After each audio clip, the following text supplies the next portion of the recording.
Hi, this is Tasha Regine. How are you? Today's date is September 8th, 2017. I'm here to celebrate my first year as a dialysis patient. Well, being on dialysis is certainly a life changer.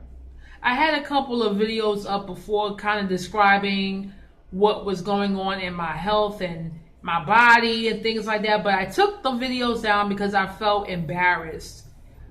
I did. I really felt embarrassed and I thought that I would be judged. But if, you know what, this is YouTube. People will judge. They'll say whatever. Well, anyway, okay.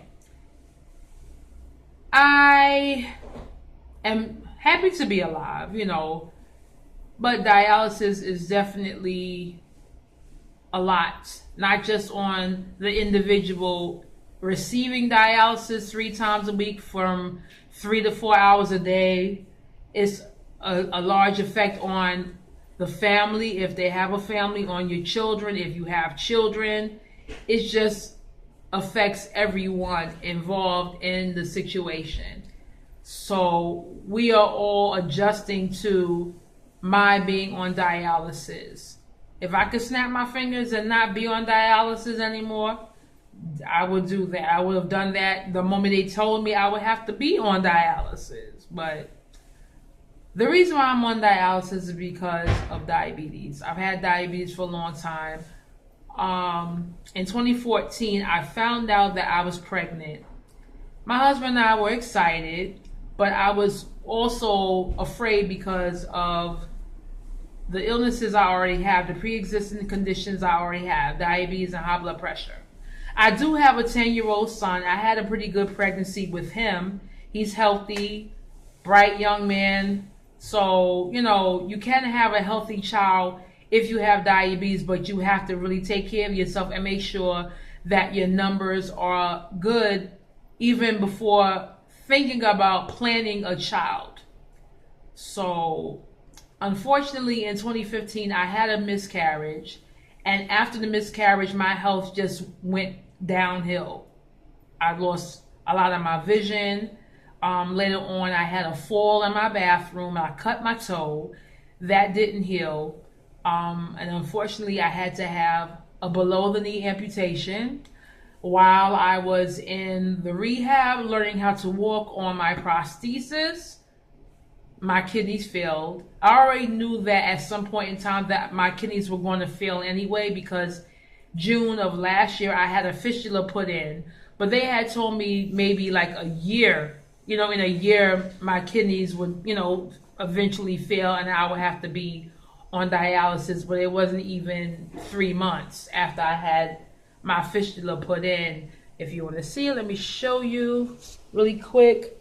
I don't know if you can see it, but if you see the bulge in my arm, that's the fistula. That's basically where they take the vein and bring it up to the surface, because they put big needles in your arm, 2 big needles in your arm every time you have dialysis, and those needles hurt. You never get used to it. I just brace myself every time they put the needle in. I just squint my eyes and squeeze on tight to the chair and just let them do it. They have creams and sprays that you can put on your arm like a few minutes before they put the needle in, but a lot of times the insurance don't carry it, so I don't even bother getting the cream. When I was in the hospital, they used the spray.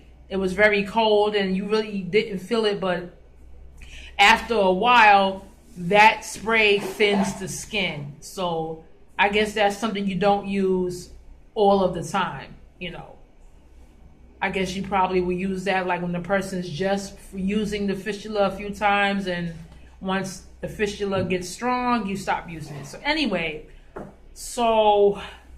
it's just been a lot, getting used to being a new Tasha. I'm the same person, but physically and emotionally too, I have changed. And I would recommend to anyone that's on dialysis to seek some type of counseling. Yes, you have your social worker there, but seek out some type of counseling for yourself and your family. If you have children, they see you, go on dialysis, it affects them as well. They may not say anything, but it does affect them. So I would suggest also that you put your children in some type of counseling, some type of group therapy, some type of program for the children, just something to kind of get their minds off of the situation where, they don't have to think about it, but also something where they can talk about it. So if that made any sense, what I just said.